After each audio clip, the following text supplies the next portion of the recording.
Então, nesse vídeo a gente vai aprender um pouco sobre a relação entre operadores lineares e matrizes. O objetivo da gente é associar um operador linear a uma matriz na base canônica. Deixa eu contar um pouquinho da história de como surgiram as matrizes. Então, as matrizes foram originalmente definidas, pelo menos o que a gente entende atualmente como matriz, por um matemático do século XIX chamado Arthur Cayley.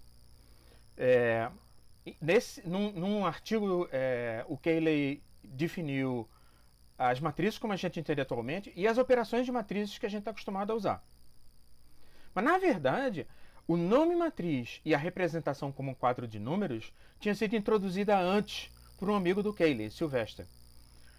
Pode parecer muito estranho isso, porque como é que ele definiu o nome matriz, deu o nome matriz, apareceu o quadro, mas não eram as matrizes que a gente entende hoje em dia? Não era, porque para o Sylvester o quadro representava, e o nome matriz representava só uma maneira diferente de você mostrar o determinante no sistema linear. Cayley foi que sacou que você podia, de fato, criar a matriz como um ser independente com o qual você pode calcular. Então foi ele, de fato, quem inventou a teoria de matrizes como a gente entende ela atualmente.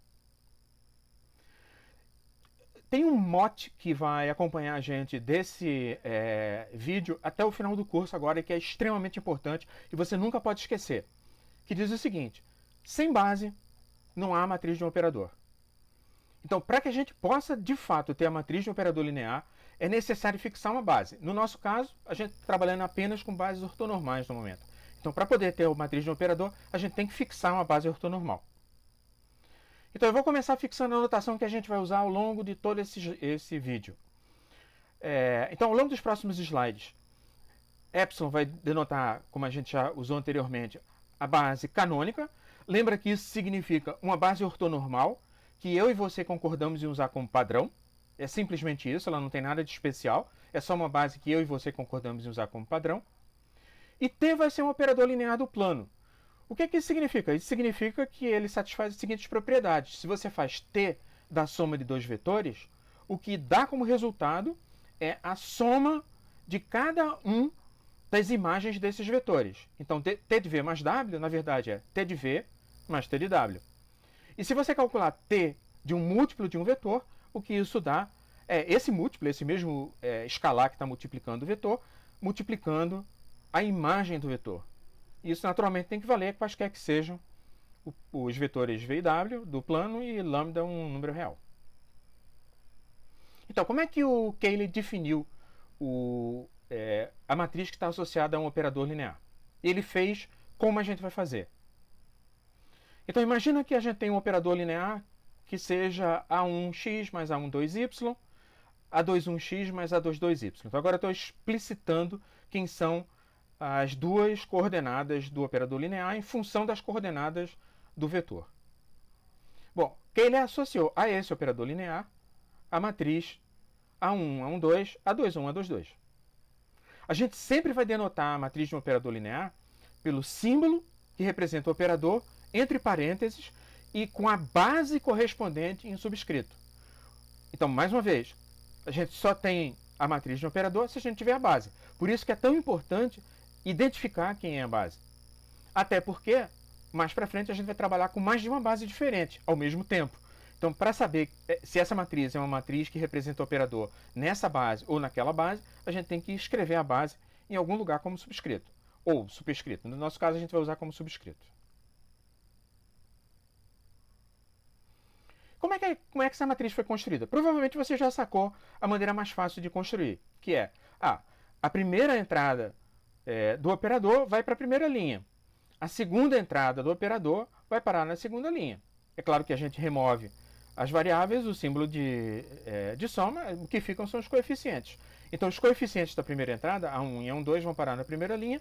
Os coeficientes da segunda entrada, A21 e A22, vão parar na segunda linha. Essa é a maneira mais fácil de construir. Mas tem uma outra maneira de construir, que é a construção feita por colunas. Essa é feita da seguinte maneira. Então, o mesmo operador de antes, a mesma matriz de antes, mas a gente vai construir ela agora por colunas. Para construir por colunas, a gente calcula primeiro quem é T de A1. Lembra que E1 é o primeiro vetor da base canônica? É 1, 0. Então, T de E1 vai ser t de 1, 0. Ora, mas t de 1, 0 significa substituir x igual a 1, y igual a 0. Quando você faz isso, o que sobra é o vetor A11, A21. Portanto, t de A1 é A11, A21. Isso você põe na primeira coluna. De maneira semelhante, você calcula t de E2. E2 é 0, 1. Então, dessa vez, os coeficientes que multiplicam x vão anular, porque x é igual a 0 para o vetor 0, 1. Os coeficientes que multiplicam y, y é igual a 1, vão sobrar. Então, t de A2 vai dar A1, 2, A2, 2. Isso você põe na segunda coluna. Então, dois comentários. Primeiro comentário é, você pode estar pensando, mas por que alguém ia fazer essa construção por colunas? Porque, afinal de contas, ela é mais complicada que a outra. De fato, se você tem a representação do vetor em termos de coordenadas, é mais fácil, geralmente, você ler diretamente a construção por linhas. Você lê a matriz a partir da construção por linhas. Mas a construção por colunas funciona não importa em que situação você esteja. Por isso ela é mais importante, porque há situações em que é mais fácil você fazer a construção diretamente a partir de quais são os valores que o operador linear toma quando você aplica ele nos elementos da base. E é exatamente isso que você tem na construção por colunas. Você põe nas colunas t de A1 e t de A2. Então, como isso é uma coisa que funciona em qualquer aplicação que a gente vai fazer, essa acaba sendo a mais importante das duas. Então, você pode até utilizar a de linhas na hora que você quiser, não tem problema, mas você tem que lembrar, você não pode esquecer a de colunas, porque a gente vai usar ela e vai usar ela muitas vezes e vai começar a usar em breve. Outra observação importante é que tudo que a gente fez aqui se aplica a qualquer base ortonormal. Porque, afinal de contas, a única coisa especial sobre a base canônica, entre todas as bases ortonormais possíveis, é que eu e você concordamos em utilizar ela como sendo o padrão. Mas ela, na verdade, pode ser qualquer base que você quiser. Porque qualquer base ortonormal pode funcionar, desde que eu e você concordemos em usar ela como padrão. Então, o que a gente fez, e isso também vai reaparecer em breve, o que a gente fez para a base canônica se aplica a qualquer outra base que você quiser.